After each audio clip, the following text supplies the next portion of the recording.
Sir, Lok Sabha ఎన్నికల్లో India కూటమి మెరిపించిన ఎన్డీఏకే పీఠం దక్కింది.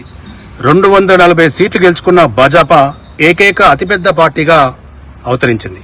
మరి ఇండియా కూటమి విషయానికి వస్తే ఈసారి గట్టి పోటే ఇచ్చింది. సో దీనిపై మీరేమంటారు? ముందుగా జై స్వరాజ్యం టీవీ వారికి ప్రత్యేక ధన్యవాదాలు. ఈ సందర్భంగా మేము చెప్పదలుచుకున్నది ఏంటంటే, వాస్తవానికి కూడా భారతీయ జనతా పార్టీని ప్రజలు ఈ దేశంలో తరిమి కొట్టేటువంటి పరిస్థితి 100% కనబడ్డదనే విషయం ఈ సందర్భంగా మనకు చాలా స్పష్టంగా కనబడతా ఉంది. ఎందుకు అంటే, వాళ్ళు ఇలా రామ జన్మభూమి అన్నారు, తర్వాత అయోధ్య రామాలయం అన్నారు. ఆ యొక్క గుడిలో ఉండాల్సినటువంటి రాముని తీసుకొచ్చి ఇలా ప్రజల మీద ఓటర్ల పైన రుద్ది ఇలా హిందూ మతం అంటే కేవలం భారతీయ జనతా పార్టీ కార్యకర్తలే అనే విధంగా ఈ ప్రజలకు చెప్పడం వల్ల వాళ్ళలో ఉన్నటువంటి దేశభక్తి కావచ్చు, వాళ్ళలో ఉన్నటువంటి రాజకీయ ఎత్తుగడలు కావచ్చు, అవన్నీ ప్రజలకు తేట తెల్లంగా తెలిసిపోవడం వల్ల ఇవాళ ఏం చేశారండి, నీ రామాలయం కట్టినటువంటి, నీ రామాలయం నిర్మించినటువంటి నీ నియోజకవర్గంలోనే, నీ యొక్క ఫైజాబాద్ నియోజకవర్గంలోనే, ఉత్తరప్రదేశ్ లోనే ఇవాళ ఈ యొక్క భారతీయ జనతా పార్టీ ఆ స్థానాన్ని కోల్పోవలసిన పరిస్థితి ఏర్పడ్డది. దాని అర్థం ఏంది?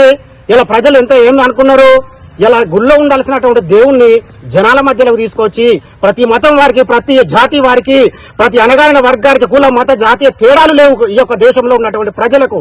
కానీ అలాంటి వారికి ఏం చేశారు, ఇలా ఒక దేవుణ్ణి తీసుకొచ్చి అంటగాగా పెట్టుకొని రాముని భక్తులం అంటే మేమే అనే విధంగా వాళ్ళు చేయడం వల్ల ఏమైంది, అలా బాబు మీరు రామ భక్తులు అయితే మరి మేమేంటిది అని నిజమైన రామ భక్తులు ఇలా గెలిచి నకిలీ భక్తులను ఇలా ఇంటికి పంపడం జరిగింది. అలా అదేవిధంగా గతంతో పోల్చుకుంటే 270 పైచిలుకు అంటే సంపూర్ణ పూర్తి స్థాయి మెజార్టీ ఫిగర్ వచ్చినప్పటికీ గత 2 సంవత్సరాలు 2 టర్ములు, మరి ఈసారి మీరు ఆ ఫిగర్ ను దాటలేకపోయారు, అందుకోలేకపోయారు. ఎందుకు?